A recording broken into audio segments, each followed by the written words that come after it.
Assalamualaikum warahmatullahi wabarakatuh. Salam, namo buddhaya, salam kebajikan, rahayu. Perkenalkan, nama saya Agus Jaksono, dosen PGSD Fakultas Keguruan dan Ilmu Pendidikan Universitas Bakti Indonesia. Saya akan menjelaskan terkait dengan RPS pada mata kuliah evaluasi pendidikan. Mata kuliah evaluasi pendidikan ini wajib yang harus ditempuh oleh mahasiswa PGSD. Pada RPS ini memiliki kode PGSD 15508 dengan bobot 2 SKS. Pada mata kuliah ini atau RPS ini, pada RPS ini memiliki CP, capaian pembelajaran yang harus diraih. Yang pertama, mahasiswa mampu menjelaskan konsep pengukuran, penilaian, dan evaluasi hasil belajar. Yang kedua, CP yang kedua, mahasiswa mampu menjelaskan tujuan dan fungsi evaluasi hasil belajar. Sedangkan CP yang ketiga, mahasiswa mampu menjelaskan prinsip-prinsip acuan penilaian. CP yang keempat, diharapkan mahasiswa mampu menjelaskan aspek-aspek hasil belajar yang harus diukur. CP yang kelima, mahasiswa mampu menjelaskan bentuk instrumen penilaian, tes dan non-tes.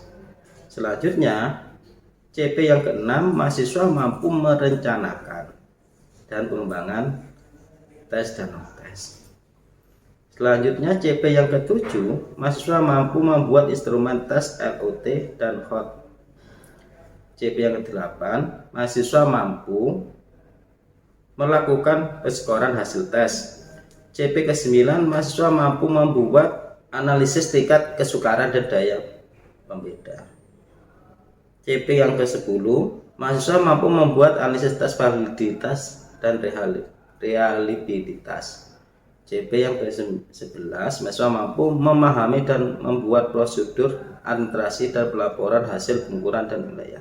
Deskripsi singkat mata kuliah evaluasi pendidikan yaitu membahas tentang konsep atau jenis, ciri-ciri, prinsip, teori-teori dalam belajar mengajar, dan membahas kasus-kasus belajar mengajar terjadi di lapangan serta mengaplikasikan keterampilan evaluasi pendidikan di sekolah. Materi pembelajaran atau pokok bahasan dalam evaluasi pendidikan ini yang pertama adalah satu, pengukuran, penilaian, dan evaluasi hasil belajar. Yang kedua, tujuan dan fungsi evaluasi hasil belajar. Yang ketiga, prinsip-prinsip dan acuan penilaian. Yang keempat, aspek-aspek hasil belajar yang harus diukur. Yang kelima, bentuk instrumen penilaian tes dan non-tes. Yang keenam, perencanaan dan pengembangan tes dan non-tes. Yang ketujuh, keterampilan membuat instrumen tes LOT sama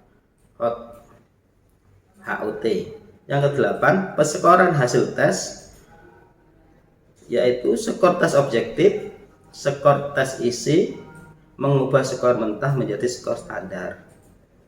Yang ke-9, pokok bahasanya analisis tingkat kesukaran dan daya pembeda. Yang ke-10, analisis tes validitas. Yang ke-11 pokok bahasan 11, analisis tes reliabilitas. 12, prosedur administrasi dan pelaporan hasil pengukuran dan penilaian.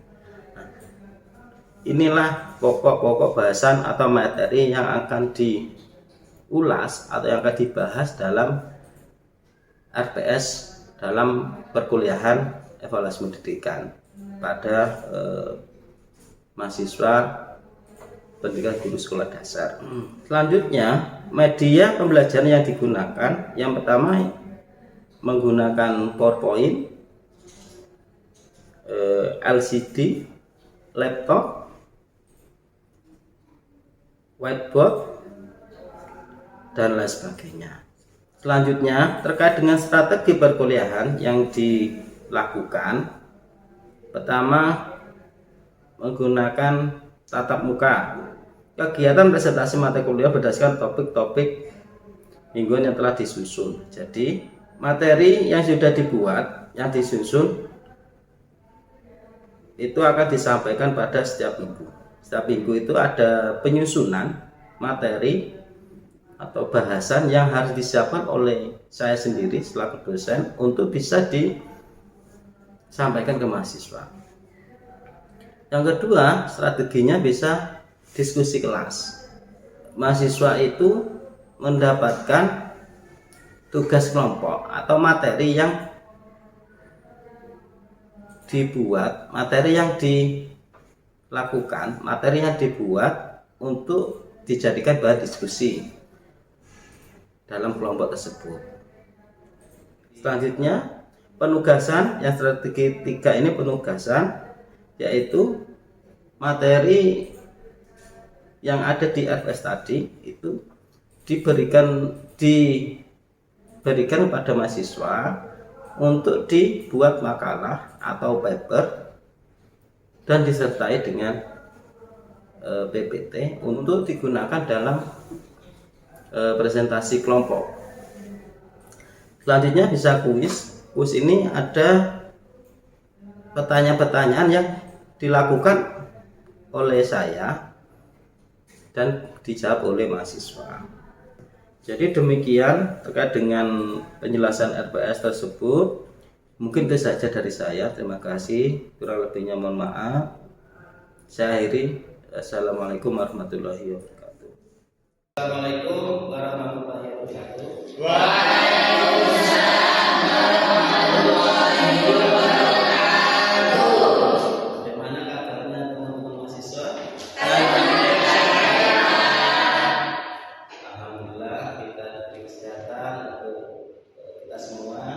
Sebelum perkuliahan dimulai, marilah kita berdoa terlebih dahulu menurut agama masing-masing. Berdoa dimulai.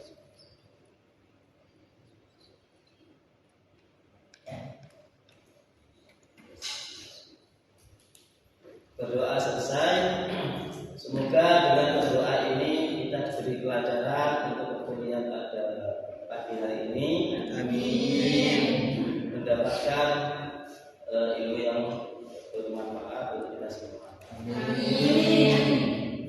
Kepada mahasiswa, untuk materi pada pagi hari ini kita akan membahas terkait dengan evaluasi pendidikan. Jadi ini melanjutkan materi yang sebelumnya yang kemarin terkait dengan pengantar evaluasi.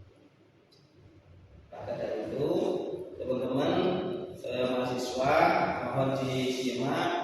Nanti apabila ketika ada pertanyaan langsung saja ketika saya menyampaikan materi tersebut langsung saja menyampaikan pertanyaan di tengah-tengah nanti saya sampaikan. Yang pertama terkait dengan evaluasi pendidikan. Evaluasi pendidikan yang perlu diketahui di sini jelaskan bagaimana yaitu evaluasi ini sering digunakan pada pembelajaran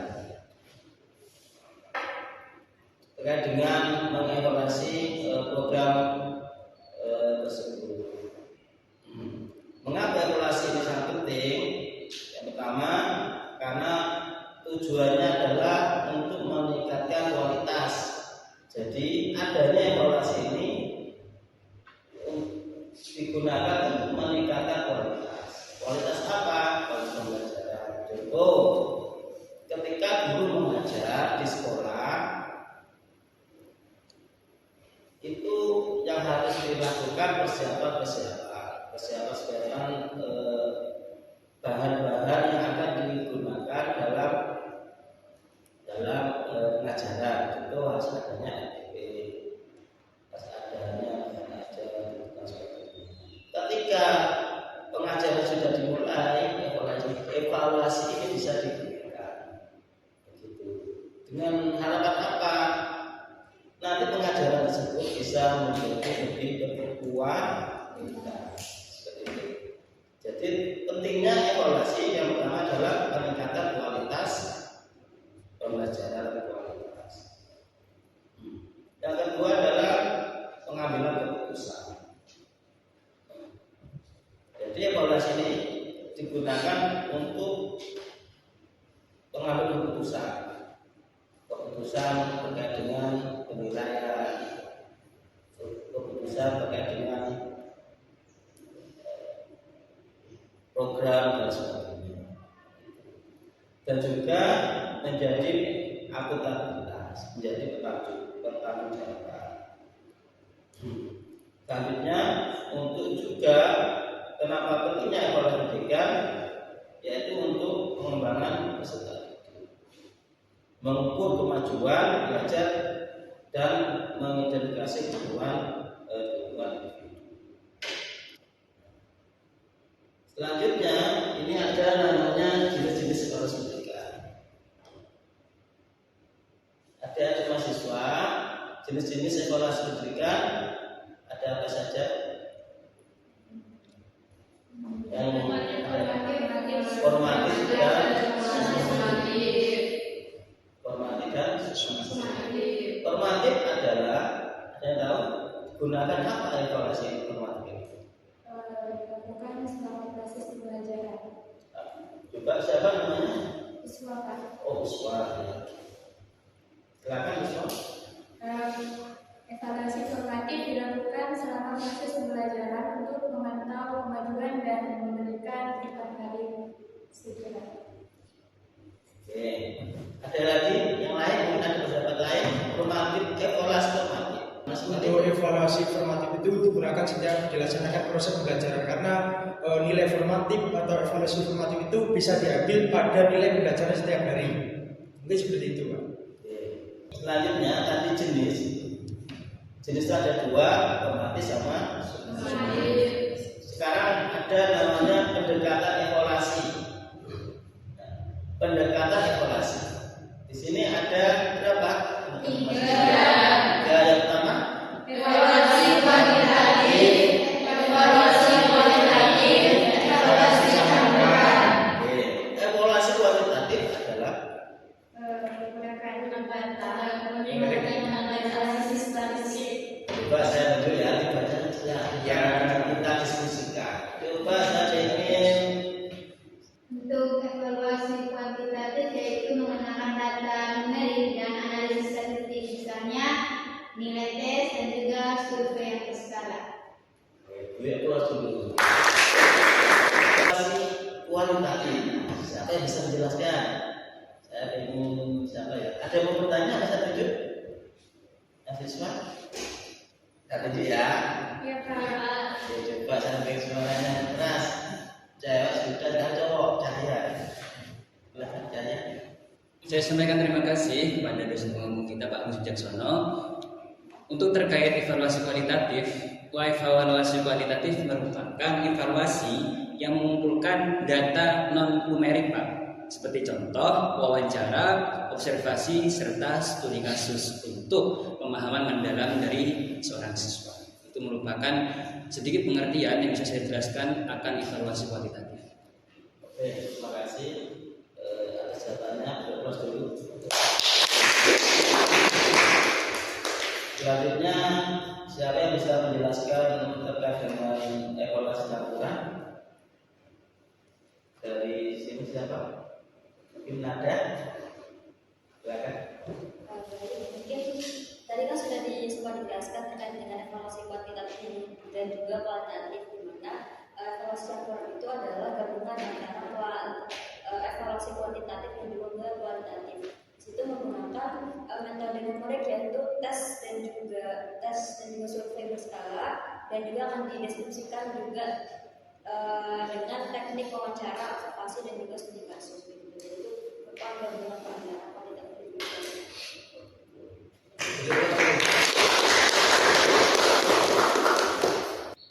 Terkait dengan kuantitatif sama kualitatif itu nanti akan digunakan pada jenis penelitian.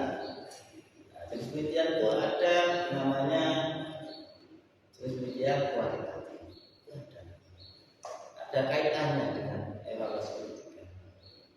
Dan juga ada namanya jenis penelitian kualitatif. Ada langkah-langkah evaluasi yang efektif. Efektif itu apa? Ada namanya efektif, ada efisien. Efektif itu apa?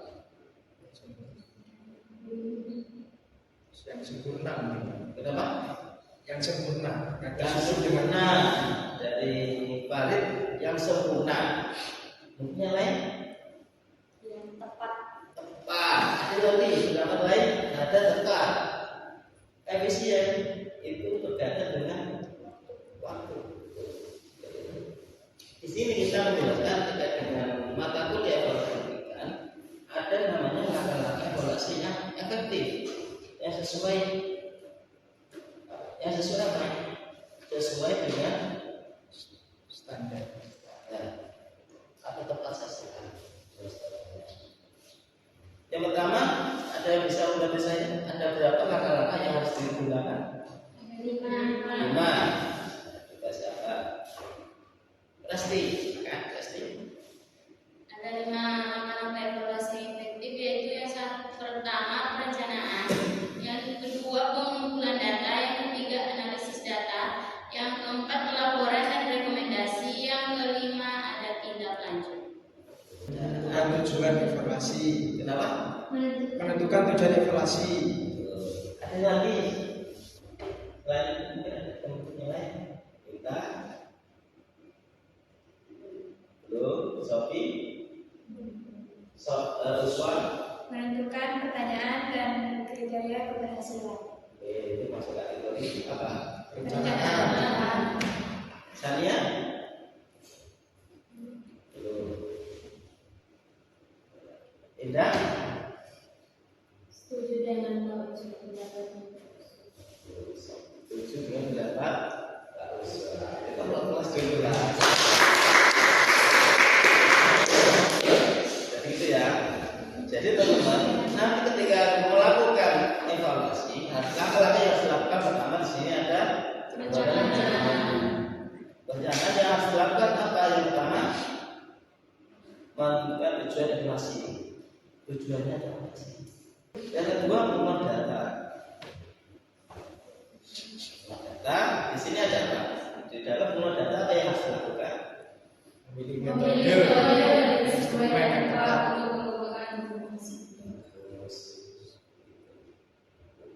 Jadi apa namanya, harus punya datanya. Teman-teman, evaluasi pendidikan ini sangat berkaitan dengan nanti teman-teman melakukan penelitian. Karena ini dipahami untuk menjadi dasar teman-teman nanti wawasan atau ilmu yang bisa diterapkan pada penelitian. Di dalam penelitian juga ada namanya pengumpulan data. Nah, kalau kita mau apa namanya melakukan penilaian di sekolah, ya ini harus dilakukan evaluasi. Tapi kalau kita mau melakukan penelitian juga harus ada namanya pengumpulan data. Data yang harus dipakai, data yang digunakan.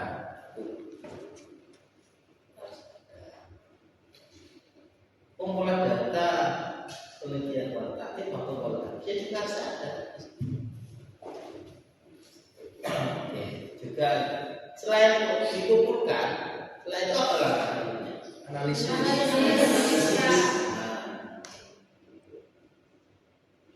Kalau di evaluasi namanya analisis yang digunakan apa di sini untuk melakukan penilaian atau evaluasi? Apa yang harus dilakukan? Selain tadi sudah direncanakan, kan rencana dulu direncanakan, setelah itu di apa? Mengolah data, ya kan? Mengolah data yang harus digunakan, apa saja yang data yang harus dipakai. Setelah itu tadi analisis itu apa yang harus dilakukan? Analisis data. ada yang tertentu. Nada, silakan. Izin berbeda pendapat, jadi sedikit berbeda pendapat dengan lain, Pak. Jadi kan sudah dijelaskan ada beberapa pendekatan daripada langkah evaluasi begitu ya. Jadi itu nanti akan sangat berkaitan dengan perencanaan dan juga pengumpulan data yang kita ambil. Ada menggunakan kuantitatif atau kualitatif dan juga campuran. Setelah kita dapat datanya, baru kita bisa pilih akan dianalisis secara kuantitatif, kualitatif atau campuran. Setelah kita dapat daripada data siswa, misal kita ambil data kuantitatif gitu ya. Jadi kita ambil hasil tes. Nah dari hasil tes itu bisa nanti tes hasil belajar bahasa Indonesia. Dari situ nilai-nilai yang sudah terkumpul hasil tes itu bisa kita analisis datanya begitu melalui analisis kuantitatif karena kita dijelaskan tadi kuantitatif. Nah dari situ kita bisa melihat di perencanaan kan kita juga sudah susun gitu ya kriteria keberhasilan. Nah dengan melalui analisis itu kita juga bisa tentukan apakah ini sudah memenuhi kriteria keberhasilan atau tidak. Untuk selanjutnya bisa dilanjutkan gitu ke langkah selanjutnya itu pelaporan dan juga rekomendasi. Kelas dulu. Ada lagi pendapat? Kita lanjut. Tidak.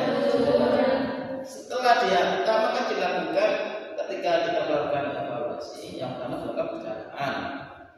Ya tak? Yang kedua, pengumpulan data. yang ketiga, Analisis. setelah dianalisis data, setelah itu apa? Pelaporan dan rekomendasi. Pelaporan Dan rekomendasi. dan hasilnya. Setelah pelaporan, yang Lanjut. tidak lanjut itu apa, Mas? Ya. Diterapkan. Bagus. Jadi Tepuk tangan dulu. tepuk tangan dulu.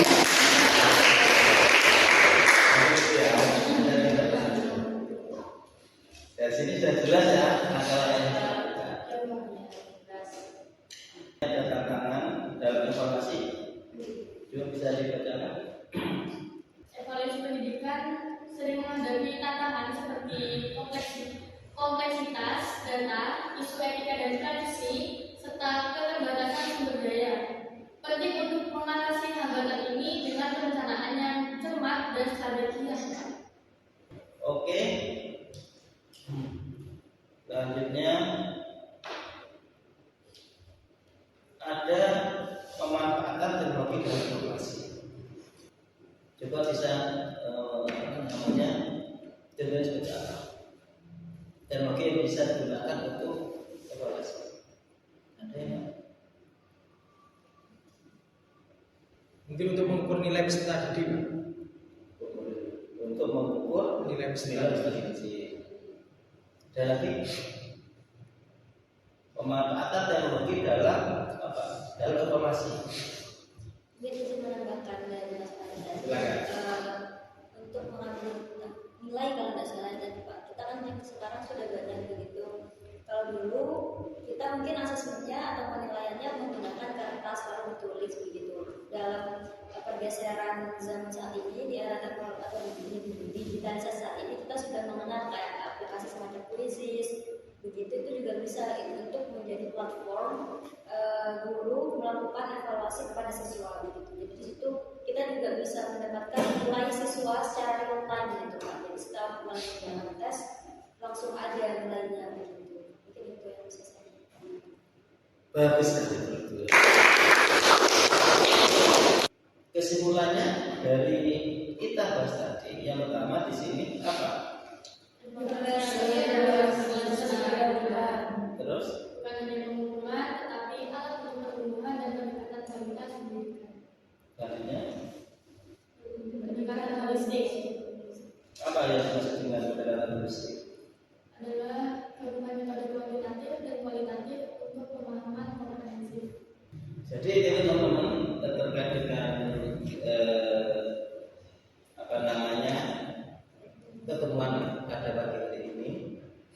Selanjutnya akan saya absen untuk teman-teman yang hadir. Nada, Hadir Pak. Farid, Hadir Pak.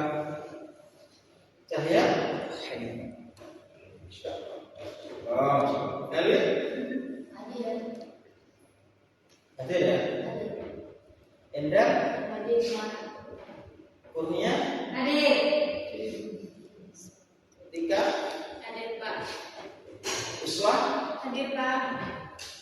Inaya, Salia, Mita, Guntur, Apa izin dia Pak, ada acara katanya Pak. oh izin. Iya Pak. Oke, terima kasih teman-teman. Nanti kita ketemu lagi di depan dengan diskusi kelompok yang sudah kemarin saya bagikan. Mohon disiapkan, dikoordinasikan antar teman kelompoknya supaya nanti ketika presentasi sudah siap. Iya Pak. Mungkin itu saja yang bisa saya sampaikan. Kalau lebihnya mohon maaf. Sebelum kita akhiri, marilah kita berdoa terlebih dahulu dengan harapan yang kita diskusikan tadi memberi kemanfaatan untuk kita semua. Amin. Oke, terima kasih kepada mahasiswa. Saya perkuliahan pada pagi hari ini. Tetap semangat, sehat selalu. Hati-hati di jalan. Assalamualaikum warahmatullahi wabarakatuh.